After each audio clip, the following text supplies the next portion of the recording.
Madagascar affirme avec clarté que la dégradation de la nature n'est plus compatible ni avec son projet de société, ni avec l'ambition de refondation portée par l'État.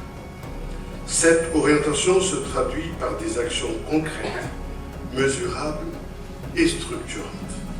Le gouvernement indique placer la résilience écologique au cœur de la stabilité sociale et du renouveau de l'État. Longtemps perçue comme une préoccupation périphérique, la protection de l'environnement est le moteur central de la refondation, insiste le Premier ministre Salam Aradjoanarvelu. Aussi, dans cette optique, le réseau national des aires protégées vient de connaître une expansion avec 21 nouvelles aires protégées.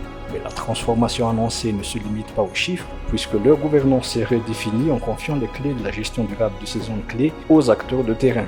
La conservation n'est donc pas un choix secondaire.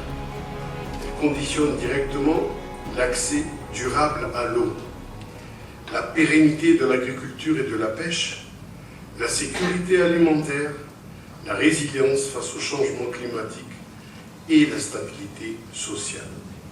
À ce titre, Madagascar affirme avec clarté que la dégradation de la nature n'est plus compatible ni avec son projet de société, ni avec l'ambition de refondation portée par l'État.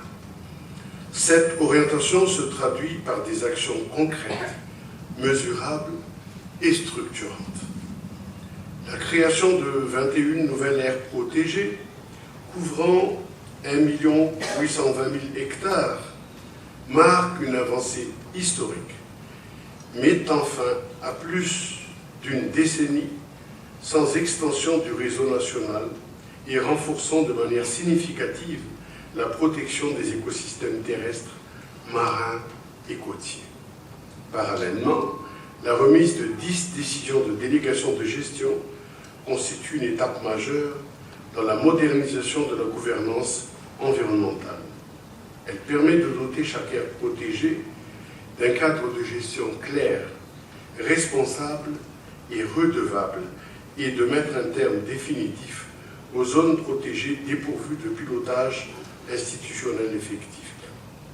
Cette démarche repose sur une gouvernance renouvelée, fondée sur la responsabilité des institutions publiques, la transparence de l'action de l'État et l'implication structurée des communautés locales reconnues comme acteurs essentiels à la fois de la conservation et du développement durable.